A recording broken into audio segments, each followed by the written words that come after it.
Saudações, pessoal. Sejam muito bem-vindos e bem-vindas à nossa última aula do conteúdo programático aqui do cursinho Princípio. E hoje a gente vai finalizar então falando sobre indução eletromagnética, ok? Vamos terminar os assuntos sobre eletromagnetismo, eletrodinâmica e elétrica em geral, tá certo?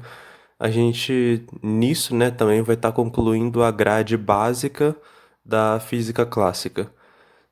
Eu tô falando isso porque daqui eu vou querer passar ainda algumas outras aulas para vocês, algumas aulas adicionais que sejam referentes a assuntos de física moderna, principalmente, porque não só porque é relevante para alguns vestibulares que andam cobrando pelo menos alguns conceitos básicos de física moderna, como também para aqueles que têm uma curiosidade maior, né, para que vocês tenham essa possibilidade de conhecer pela cultura mesmo, tá certo? Então, hoje a gente vai ver um outro fenômeno que está ligado à indução, que relaciona eletricidade e magnetismo, que é a lei de Faraday, e é uma consequência da lei de Faraday, que é a lei de Lenz, ok? Primeiro, eu quero começar contextualizando um pouco com vocês a história de alguns cientistas dessa área e de algumas outras.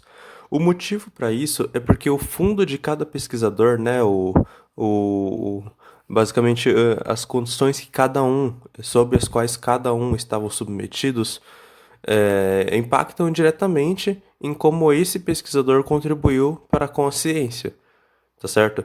Tipo, na época lá quando a gente estava estudando a termodinâmica e tudo mais, naquela época tava tendo a Revolução Industrial e tal, né? Então as máquinas a vapor elas eram uma alta nas áreas de pesquisa e por causa disso que surgiu todo aquele estudo em cima da termodinâmica, tanto cientistas daquela época e daqueles países principalmente, né, se voltando para essa área.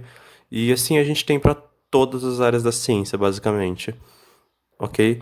Então a gente tem também, para casos majoritários e para exceções, o nível de contribuição que cada um pode proporcionar. Então, vamos começar falando do Weber aqui rapidinho. Essa vai ser uma aula um pouco diferente nesse sentido, né? Eu já vou começar falando dos cientistas, porque eu acho que é relevante aqui para nós, tá certo? Então, o Wilhelm Eduard Weber, nascido em 1804 e falecido em 1891, foi um físico alemão co-inventor do telégrafo junto com o Gauss. Ok? A sua principal obra foi sobre geomagnetismo e a sua família toda foi influenciada pela carreira acadêmica, desde cedo, né, pelo pai dele. Na morte dele, ele foi enterrado juntamente com outros grandes físicos da história e o nome dele é homenageado na unidade de fluxo magnético, que a gente vai falar aqui nessa aula ainda hoje. Ele contribuiu para as áreas da elétrica em geral, elétrica e magnetismo. Tá certo? Por ordem de preferência, eu admito que eu gostaria de falar do Faraday por último, porque eu acho que seria uma finalização com chave de ouro, né? Mas em termos da ordem que vai ser apresentado as leis aqui, né, ao decorrer da aula, o Faraday não pode vir por último, porque depois ainda tem mais um cientista que eu vou falar dele. Então eu vou acabar falando dele agora. Mas basicamente é Michael Faraday, nascido em 1791 e falecido em 1867, foi um físico e químico britânico. Ele nasceu em uma origem humilde, né, frequentou palestras de cientistas e fez diversas anotações sobre todos os assuntos. Faraday, no que ele ia numa palestra, ele levava um caderninho de notas e anotava tudo. E assim se desenvolveu como estudioso e se tornou um grande pesquisador. Suas contribuições se deram na área de eletromagnetismo e ele é considerado o maior experimentalista de toda a história. Ou seja, o Faraday estudou o eletromagnetismo, ele era de uma origem humilde, ele ia nas palestras e ficava anotando as coisas, né? De jeito bastante rudimentar, ele ia nas palestras meio que porque ele começou a trabalhar com um cara e nisso ele levava o Faraday como um pupilo para as palestras, né? Não era o Faraday que pagava por esses ingressos.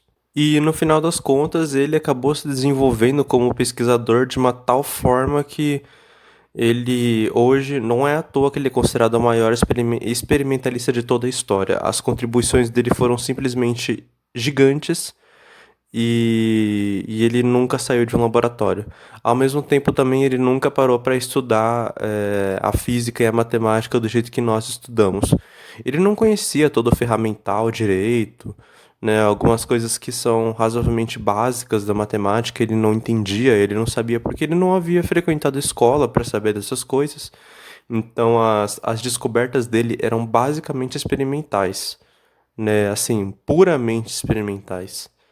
E ainda assim, ele conseguiu ter descobertas que literalmente revolucionaram o mundo.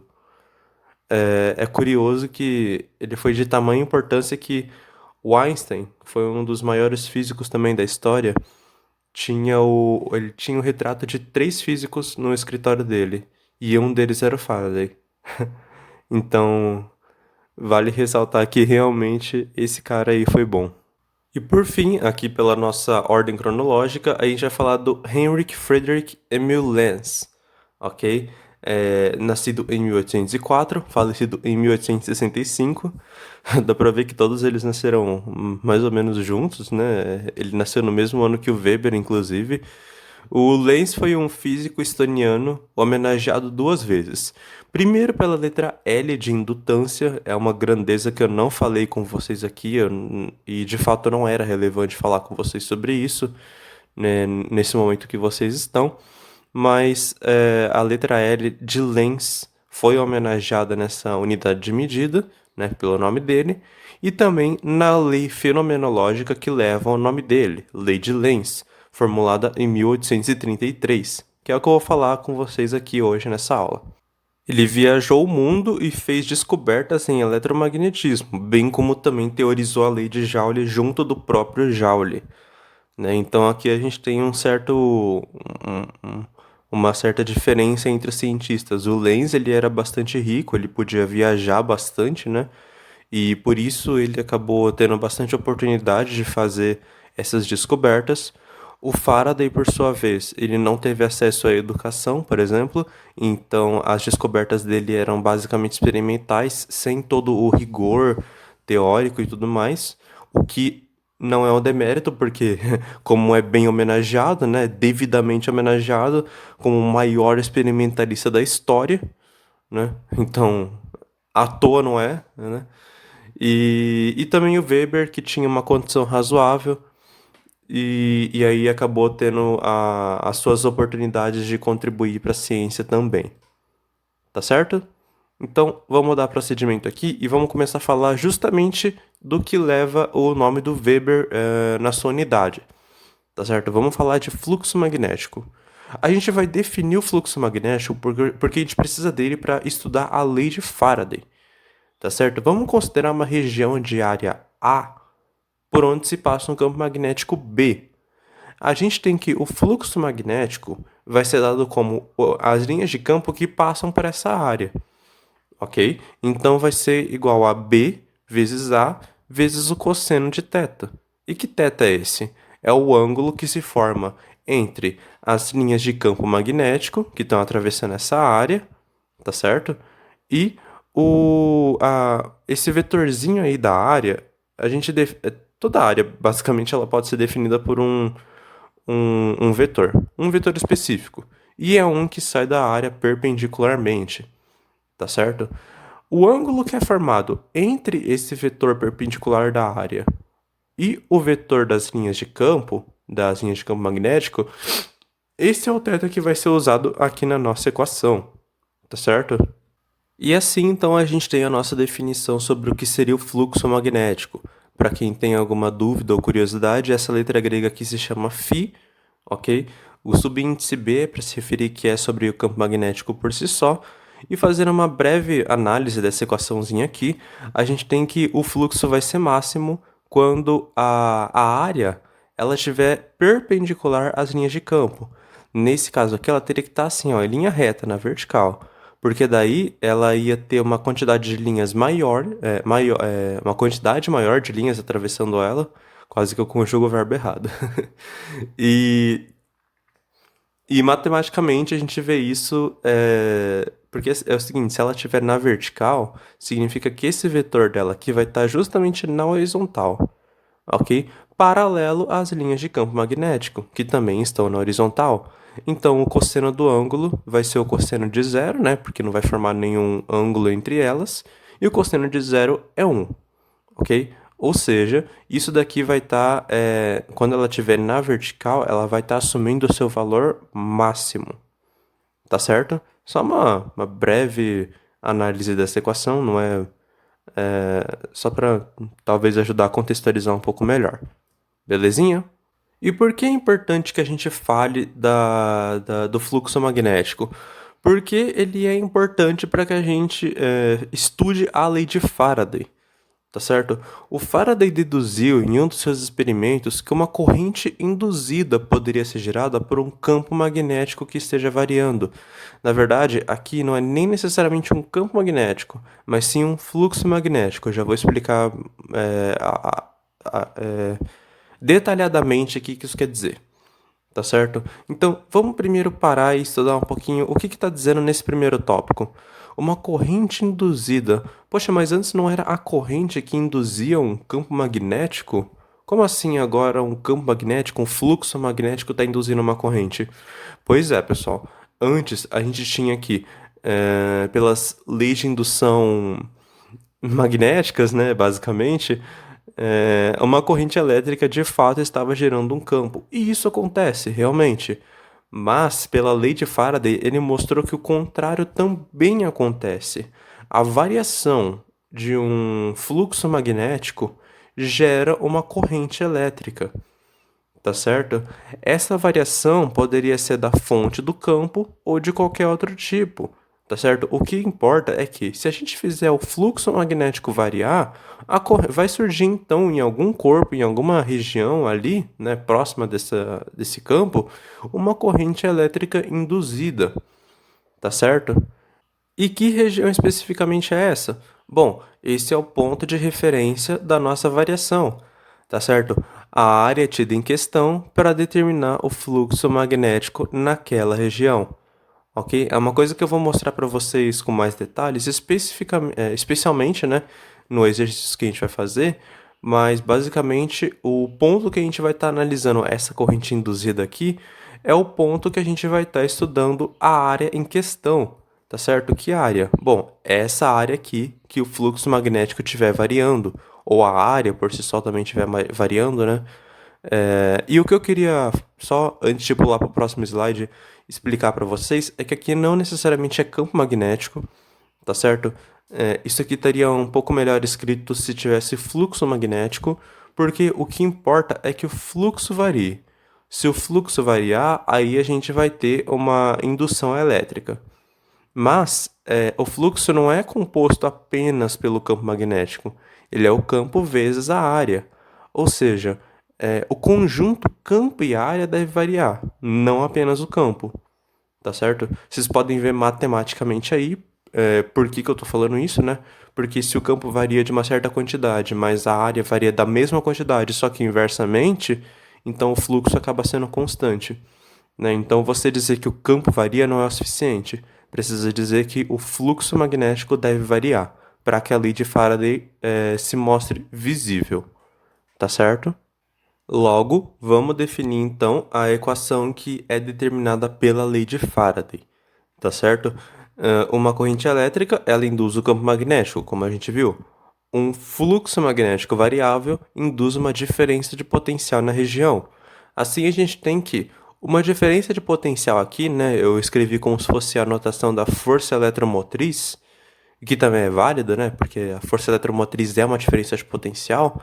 Ela vai ser igual a menos a variação temporal do fluxo magnético, ou seja, menos ΔΦ por ΔT, beleza? Sendo que o epsilon aqui, de novo, né, é a DDP induzida, o φ B é o fluxo magnético, o T é o tempo, e as unidades vocês só não conhecem ainda a do fluxo, né? A da tensão aqui, ou DDP é volt, a do tempo é segundo, e a do fluxo é Weber, representada pela letra WB, que é igual a Tesla vezes metro ao quadrado, mas isso aqui é chamado de Weber.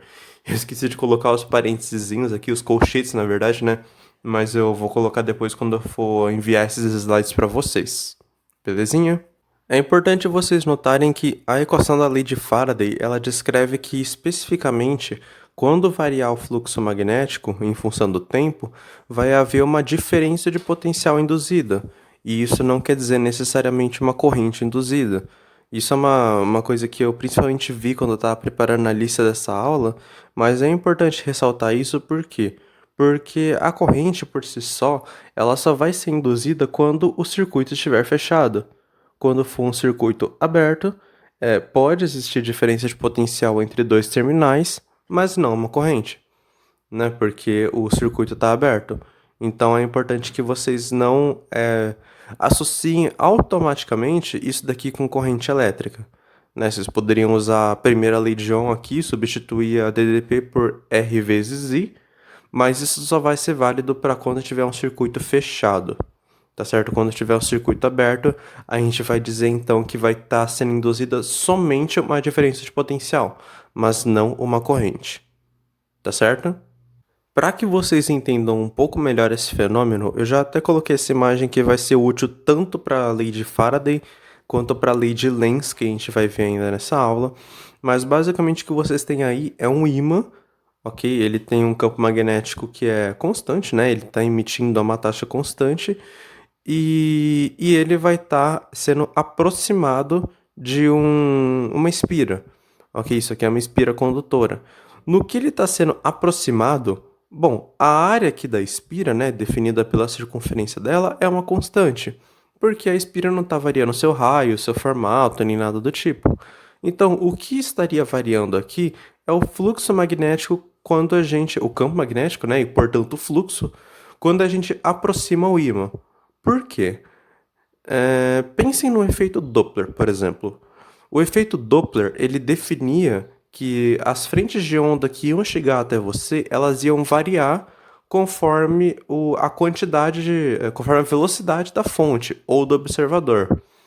Tá certo? Vocês se lembram daquela imagem da ambulância que emitia as frentes de onda sonoras circulares, e aí, conforme ela se movia, né, ela meio que achatava as frentes de onda de um lado e do outro lado ela esticava. É basicamente a mesma coisa aqui para as linhas de campo. No que você tá, nesse exemplo aqui, né, que tem um polo norte virado para a espira, no que você está aproximando o ímã da espira, você está fazendo com que mais linhas de campo do que o normal cheguem a ele, a essa espira, tá certo? Então, o fluxo magnético que está passando por ela está variando, porque o campo ali está variando e a área é constante. Se o ímã estivesse parado, independente de estar perto, longe ou até dentro da espira, aí já não haveria variação no fluxo. Haveria um fluxo? Sim, mas não haveria variação no fluxo. E o que interessa aqui para nós na lei de Faraday é a variação do fluxo. Tá certo? Então é por isso que a gente toma esse exemplo em que o ímã está caminhando na direção da bobina, da espira, tá certo? Porque daí você vai estar causando um fluxo que vai estar mudando de novo, de novo, de novo, de novo o tempo todo. E aí você vai ter então uma corrente induzida aqui pela espira, tá certo? Então, só para reforçar, é mais ou menos como se fossem as frentes de onda do efeito Doppler, tá certo? Que eu quero que vocês raciocinem para entender isso aqui.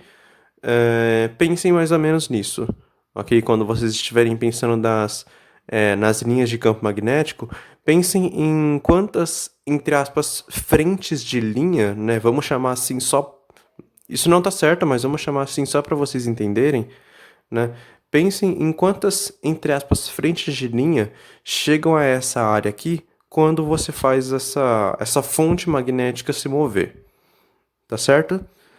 No caso aqui, ele já está falando de outra coisa, né? De campo criado pela corrente induzida, mas é porque isso aqui é da próxima lei que a gente vai estudar, eu ainda não expliquei para vocês, mas é por isso que eu coloquei essa imagem, porque primeiro, inicialmente ela poderia ser usada para explicar a lei de Faraday e depois a lei de Lenz também. Então, é isso aí, pessoal, vamos lá. Ah, sim, é. Antes vamos falar um pouquinho da análise da equação. Eu acabei me esquecendo aqui, né? Mas basicamente é o que eu já falei, né? A gente tem que a força eletromotriz induzida, né? A tensão ou diferença de potencial, ela vai ser nula se o fluxo magnético for constante, tá certo? Ou seja, o ΔΦ vai ser igual a zero e, portanto, a DDP vai ser zero.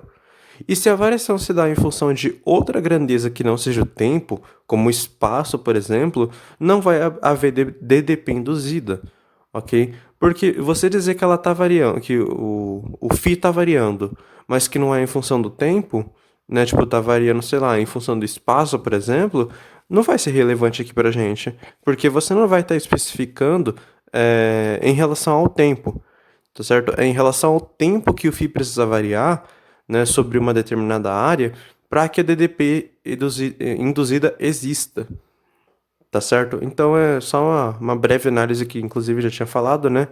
E aqui uma parte importantíssima da lei de Faraday. Esse terceiro tópico aqui já vou explicar, mas aplicações, tá certo? Principalmente em componentes elétricos de circuitos, tá certo? Indutores, que quando você junta dois indutores você tem um transformador, tá certo? Dínamos e alternadores, que são. Os dínamos eu expliquei para vocês, eu até falei na aula que tinha esse filme maravilhoso aqui que tinha um dínamo envolvido, né? Eu usei para explicar alguns conceitos lá na hora. Alternadores são basicamente similares aos dínamos, não são exatamente iguais, mas são um pouco similares. Transformadores e praticamente qualquer tipo de motor elétrico em geral. Por que que esse tópico aqui é importante? Por causa principalmente dos transformadores. O princípio de funcionamento dos transformadores, ele é 100% baseado na lei de Faraday. É uma coisa que eu havia mencionado para vocês na época, lá atrás que eu falei sobre componentes e circuitos elétricos. Aí eu falei sobre os transformadores e falei na época que aquele seria um assunto que eu ia falar com vocês futuramente, que no caso é agora, né?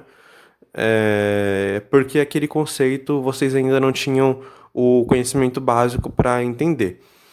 Aí agora que vocês têm, vamos falar um pouquinho sobre os transformadores por si só, tá certo? Isso aqui é a imagem de um transformador. Você tem duas bobinas, né, que seriam os indutores, ok? A bobina A e a bobina B. Geralmente são chamadas de bobina primária e bobina secundária, indutor primário, indutor secundário, coisas assim, tá certo? E essas bobinas estão sendo conectadas por um núcleo, tá certo? O meio das bobinas está sendo conectado aqui por esse prisma metálico, basicamente, tá certo? O que que vai acontecer? Bom, no que você faz passar corrente elétrica por essa bobina aqui, ela vai gerar um campo magnético, tá certo? Esse campo magnético, ele vai, como a gente já até estudou, né? Esse campo magnético, ele vai ser transferido para outra bobina por meio do núcleo. Se você não tem o núcleo, alguma coisa vai ser transferida sim, só que você vai ter uma perda muito grande. Porque qual que é o motivo da gente usar esse núcleo? É porque o material metálico é um material que conduz as linhas de campo magnético muito bem. Como a gente já estudou e já sabe, né? Tipo, eles reagem bem às linhas de campo. Então, eles vão fazer com que as linhas de campo magnético sejam praticamente todas levadas aqui para o interior da segunda bobina, tá certo? E aí, o que que vai acontecer? Você tem linhas de campo que estão chegando aqui na segunda bobina por meio do núcleo metálico, e no que elas estão chegando e passando no interior da bobina, pela lei de Faraday, elas vão induzir uma corrente elétrica na segunda bobina, especificamente uma tensão, uma DDP, tá certo? Essa DDP que vai ser induzida, eu já falei para vocês aulas anteriores, né, quando eu falei de transformador, como que ela vai ser definida, né, em função do número de espiras de cada bobina, que é basicamente o princípio de funcionamento de um transformador, né? Então hoje aqui eu tô mais para falar mesmo de como que funciona, por que que funciona daquele jeito. E é importante notar que para que a lei de Faraday seja válida, o fluxo magnético deve variar, ok? Se o fluxo magnético deve variar e a gente tem aqui uma área constante, né? Porque a bobina não está alterando o seu formato nem nada, né? A área de referência, que é o interior dela, é sempre a mesma. Então o que deve estar variando deve ser o campo magnético.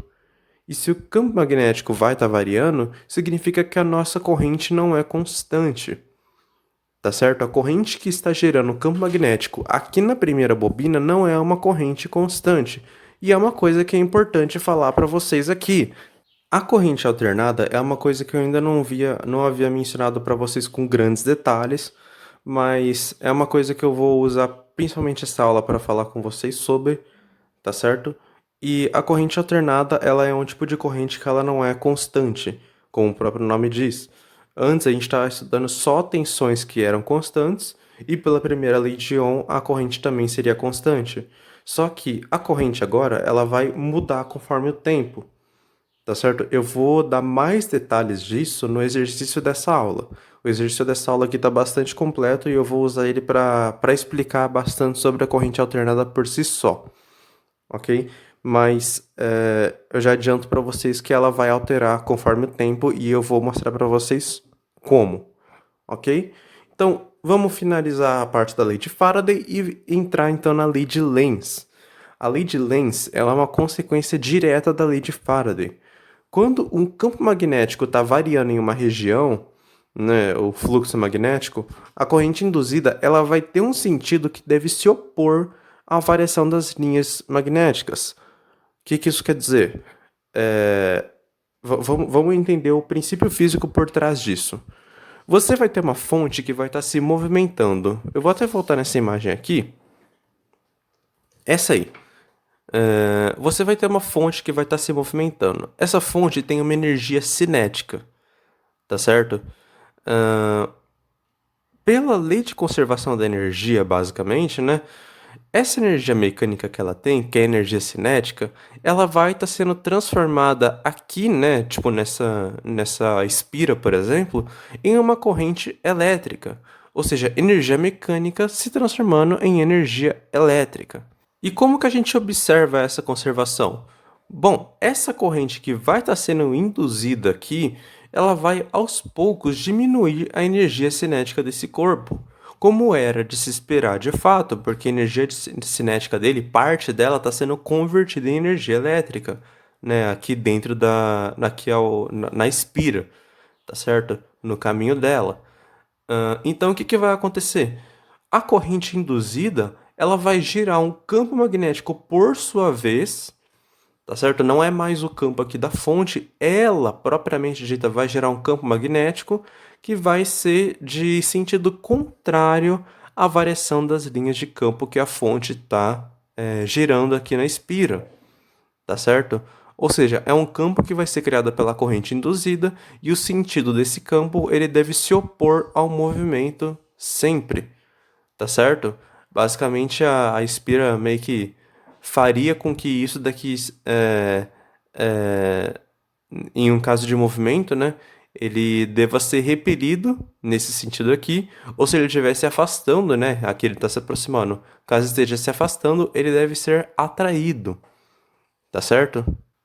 A lei de Lenz, ela já é um tanto abstrata, eu admito isso. Ela precisa de uma certa sutileza para que vocês entendam todos os aspectos dela principais. Mas o primeiro aspecto é sobre essa questão da conservação da energia mecânica em energia elétrica. É isso que origina a lei de Lenz, tá certo? Ela é uma consequência da lei de Faraday e o que explica ela fenomenologicamente, além da lei de Faraday, é o princípio de conservação da energia. Agora, vamos falar sobre algumas propriedades dessa lei de Lenz. Eu vou continuar nessa figura aqui porque eu acho que é relevante pra gente, tá certo? Mas. Ah, não. Vamos aqui porque essa daqui é melhor. Eu quero que, enquanto eu explico essas imagens, vocês tentem ficar usando a regra da mão direita, né, em que o seu dedo polegar vai ser a orientação da linha de campo e os seus dedos vão ser a direção da corrente.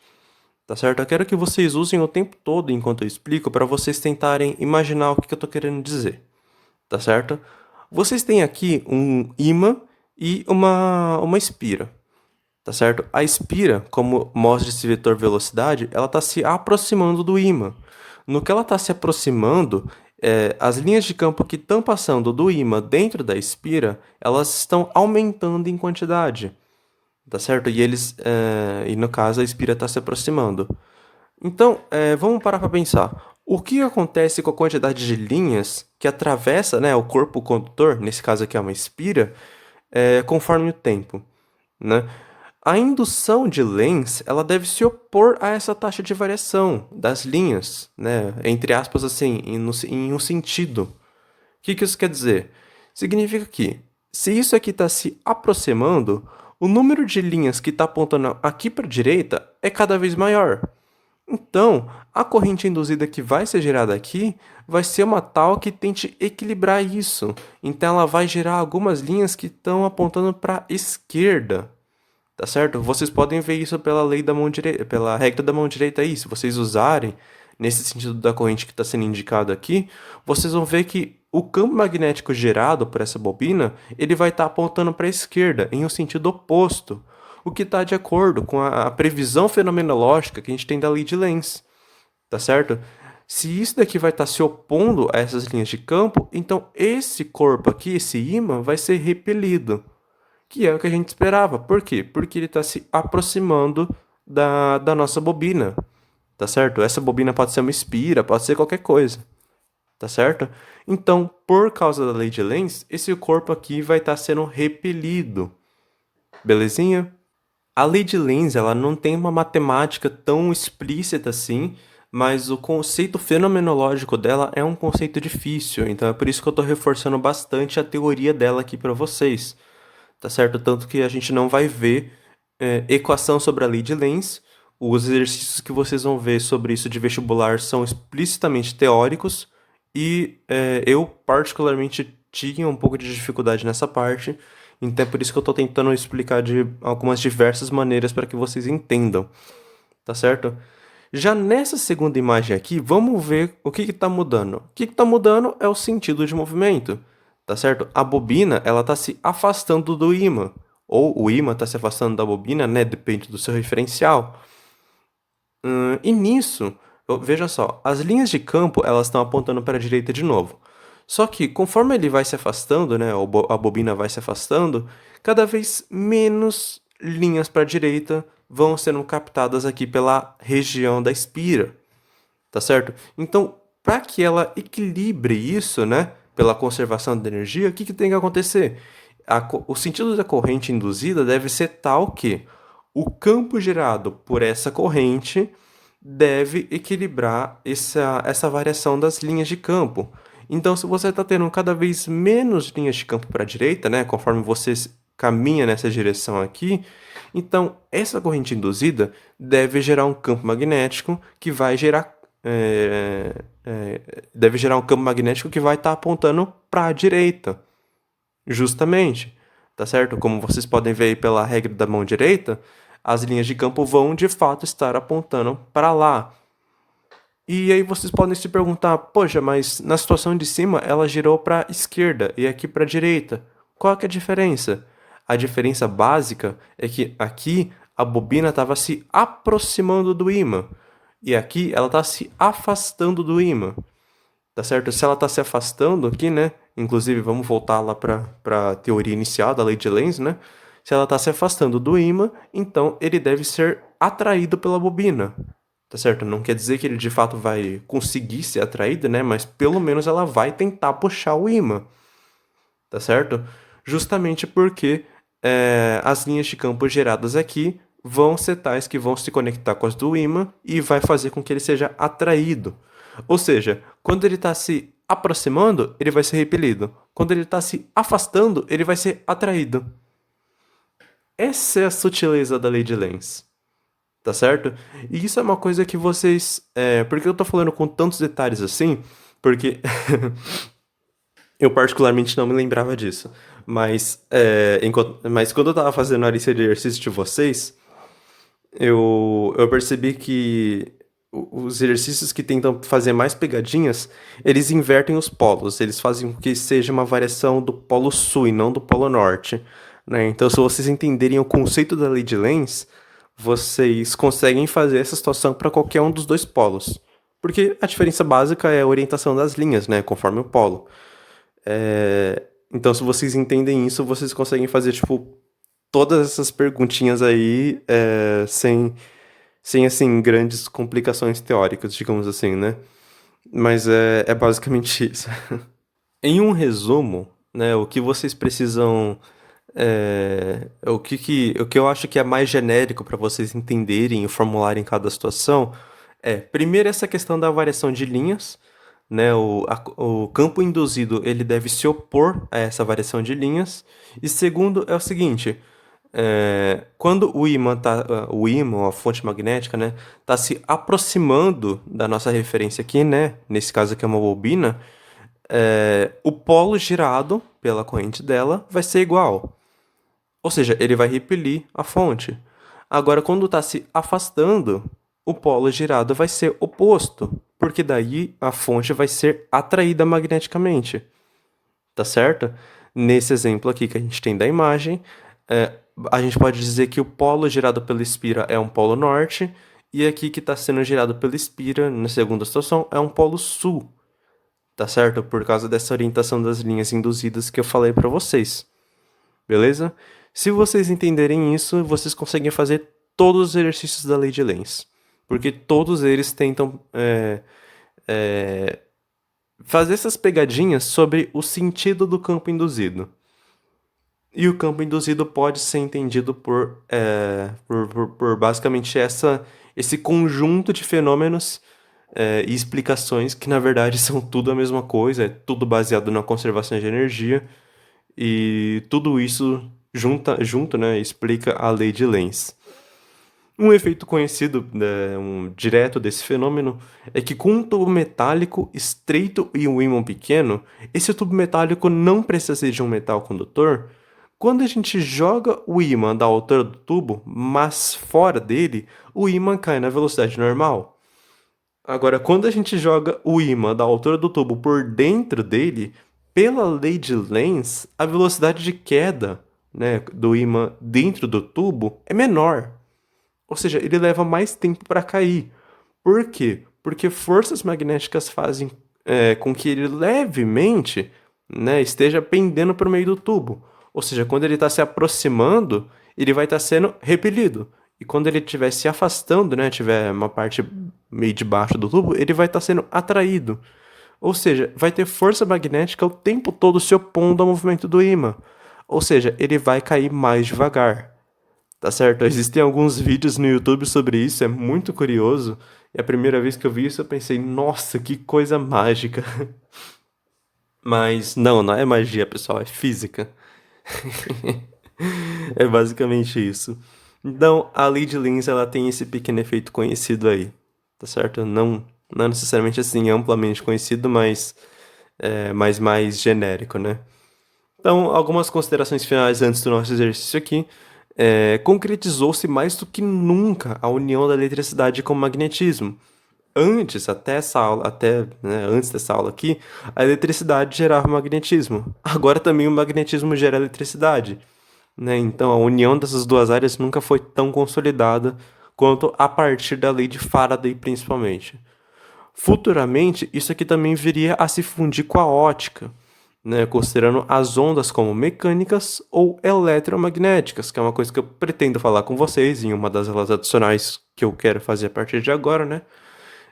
Essa etapa da física clássica é a mais recente cronologicamente. Vocês podem ver aqui pela biografia dos físicos, né, que estudaram essas leis. São os mais recentes, praticamente, dentre os que nós estudamos até agora. E por afinidade de assuntos, esse assunto aqui também é a porta para a física moderna.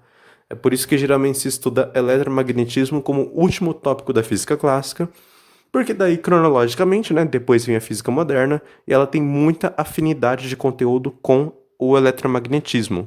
Assim, nesse nível de completude, né? Então, em questão de aula, de assuntos, né, isso aqui é o que nós tínhamos por hoje. Então agora vamos fazer um exercício, apenas um exercício, porque esse exercício que eu coloquei aqui, ele é um exercício um pouco cabuloso.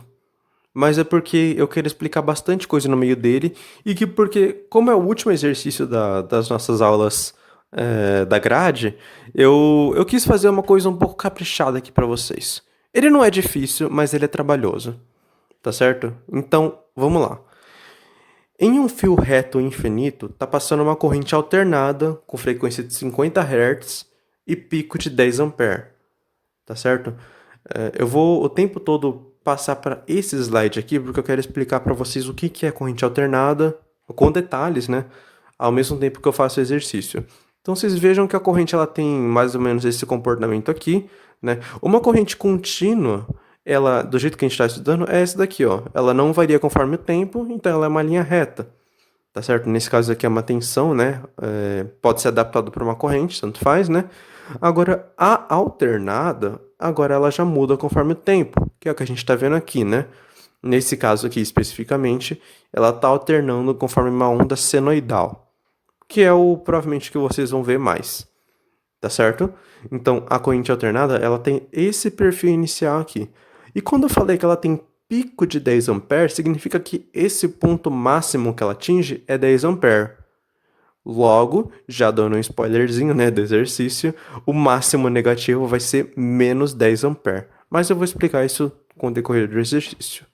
Então, a 1 metro desse fio está o centro de uma espira que tem raio de 20 centímetros. Tá certo? Ele está perpendicular ao fio. Se essa bobina é feita de um material que apresenta resistência interna de meio ohm, vamos obter a corrente induzida nessa espira. Então, vamos imaginar a situação e entender o que está acontecendo. Vocês têm um fio infinito. Nesse fio infinito esticado, né, reto, está passando uma corrente alternada de 10 amperes. Essa corrente vai estar gerando um campo magnético e esse campo magnético vai estar chegando no centro da espira. Nisso que ele está chegando no centro da espira, na espira vai estar sendo induzida uma corrente. Qual é essa corrente induzida na espira? Ok? É isso que nós vamos calcular. Por isso que eu falei, ele não é difícil, vocês vão ver aqui que ele realmente não é difícil, mas ele é trabalhoso, ele tem muitas etapas. Então, primeiro, vamos calcular o campo magnético que vai induzir a corrente na espira. Né? Pela equação do fio paralelo, né? O campo gerado em uma distância d vai ser μ0 I sobre 2π vezes d. O μ0 foi dado aqui, né? 4π vezes 10 a menos 7. A corrente que vai estar passando, o pico dela é de 10 amperes, né? 2π, o valor de π foi dado aqui. E apesar de que vai cancelar o π de cima com o π de baixo, vezes a distância, né? A bobina está a 1 metro do fio. Então, a gente vai ter que o resultado dessa fração aqui vai ser 2 vezes 10 a menos 6 Tesla. Ou seja, esse é o campo que está sendo gerado pela corrente quando ela está aqui no pico dela. Beleza? Então, como a corrente é alternada, ela possui um pico positivo e um pico negativo de mesma intensidade. Logo, a gente faria a mesma coisa, né, para calcular o campo gerado pela corrente no seu pico negativo, e no caso, só vai alternar o sinal. Beleza? O módulo do campo já era de se esperar de fato que não fosse alterado. Ok? Então a gente vai ter que o campo do pico negativo vai ser menos 2 vezes 10 a menos 6 Tesla. Portanto, o que vai acontecer? A variação no campo magnético vai ser ΔB, de tal forma que a variação vai ser a diferença entre o campo positivo e o campo negativo. Ou seja, 2 vezes 10 elevado a menos 6 menos 2 vezes 10 elevado a menos 6. Ou seja, a variação que tem, né, a amplitude que o campo magnético varia entre esses dois pontos é de 4 vezes 10 a menos 6 Tesla. Beleza? Nunca cometam esse erro de esquecer a unidade aqui porque eu esqueci de colocar, mas é variação do campo, né? Então é Tesla. Beleza? Então, a gente tem a nossa variação do campo. A gente já está quase conseguindo usar a lei de Faraday, né? Só faltam duas pequenas informações. Uma delas é a área que é igual à área da espira, né? E ela vai ser constante, porque a espira não vai alternar o seu tamanho. O raio dela vai continuar constante, ela não vai alterar o formato dela. Então, a área da espira vai ser a área de uma circunferência, que é πr ao quadrado, ou seja, π vezes o raio, que é 20 centímetros, né? Foi dado aqui no enunciado. Cadê? Aqui, 20 centímetros. Ou seja, 0,2 metros ao quadrado. Ou seja, 0,1256.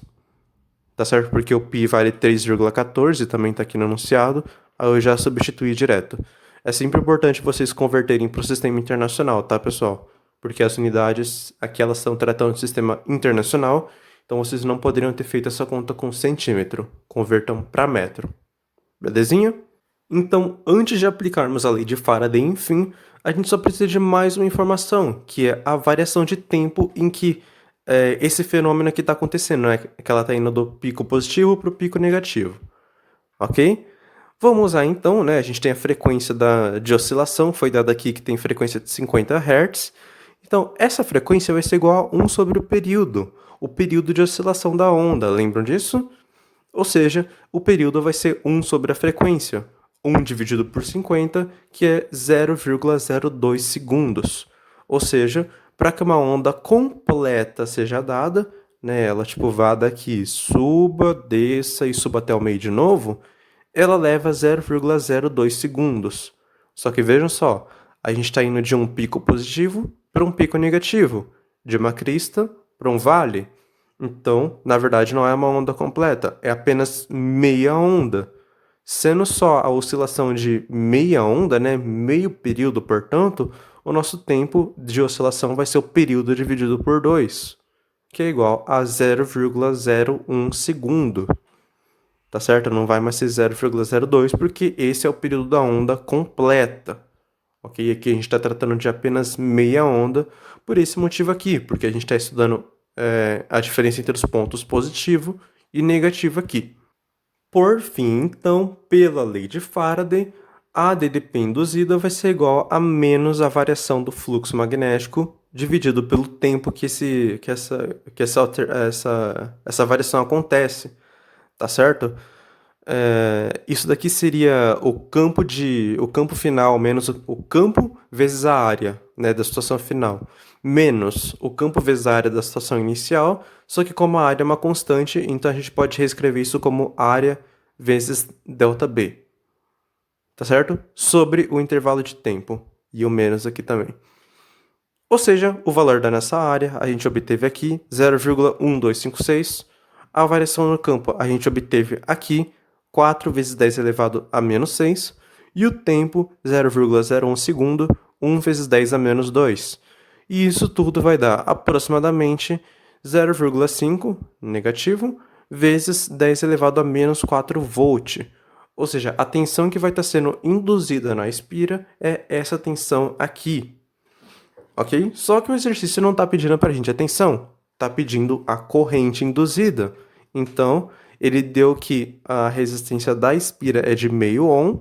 Então, vamos usar aqui a primeira lei de Ohm. DDP, U é igual a RI. O DDP é igual a resistência vezes a corrente. A DDP obtivemos pela lei de Faraday, vale menos meio vezes 10 a menos 4 volt. A resistência vale meio. E a corrente induzida, então, é o que a gente quer descobrir. Então, por fim, a gente tem que a nossa corrente induzida vai ser de menos 10 elevado a menos 4 ampere, porque esse meio vai se cancelar com esse meio, né? E no final, isso aqui é igual a menos 100 microampere, tá certo? Ou seja, vamos de novo retomar o enunciado para a gente entender de fato mais uma vez o que está acontecendo. Vocês têm um fio reto infinito. Ele está esticado, que vai estar passando uma corrente por ele. Essa corrente é alternada. No que está passando corrente, ele vai gerar um campo magnético ao redor. E se ela é uma corrente alternada, então esse campo magnético também vai variar. Tá certo? A uma certa distância, né, vai estar sendo captado o campo magnético ali por uma espira. Né? Essa espira, ela vai estar recebendo as linhas de campo no interior dela e nisso vai estar sendo induzida uma corrente elétrica por essa espira, ok? Então, a gente está tendo dois fenômenos de indução aí, da indução magnética e da indução elétrica de Faraday, tá certo? Por isso que no final esse exercício foi trabalhoso, até porque eu quis colocar corrente alternada no meio para explicar para vocês. Porque é bastante coisa que está acontecendo, embora não sejam coisas difíceis, diga-se assim, de passagem, mas são muitas etapas.